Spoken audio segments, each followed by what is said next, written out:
Search and rescue efforts for missing construction workers are underway tonight after the Francis Scott Key Bridge in Baltimore was struck and collapsed, sending cars and workers into the water. A massive container ship struck support pillars around 1:30 in the morning. The crew did notify state officials that the ship had lost propulsion and may hit the bridge. 6 construction crew workers remain unaccounted for. 2 were rescued. And there is not a single resource that we will hold off on deploying. I have already authorized the deployment of everything from air, land, and sea resources to make sure that this search and rescue operation is carried out to its fullest intent.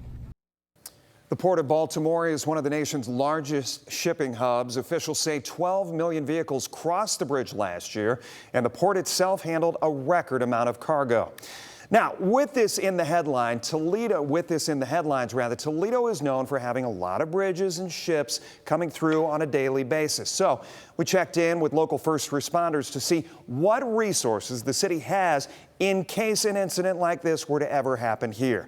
Dan Cummins joining us live in studio with more on what we found. Dan? Jeff, we got the chance to talk with the battalion chief with Toledo Fire and Rescue a few hours ago. He says if a bridge collapse happened here, it would be a multi-agency response. The city does have 2 fire boats and a water rescue dive boat to deploy in case of emergency.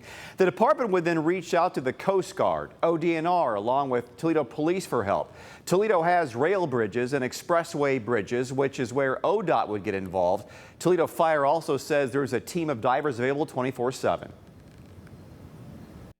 We also have sonars that we can deploy. We have sector scan, side scan, and we have what's called a diver mounted sonar to where a diver can actually dive and they have visibility with a sonar image on their mask.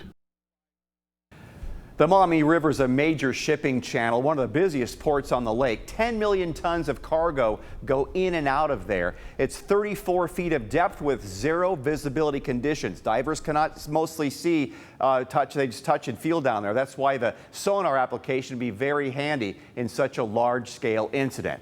Reporting in studio, Dan Cummins, WTOL 11. All right, Dan, thanks for that update. Stellantis releasing a statement addressing the impact that this collapse could have on the auto industry. It reads, quote, "This is a horrific tragedy, and we will keep all those involved, including first responders, in our thoughts. The Port of Baltimore is an important waterway for the automotive industry. We are initiating discussions with our various transportation providers on contingency plans to ensure an uninterrupted flow of vehicles to our customers, and we'll continue to carefully monitor this situation," end quote.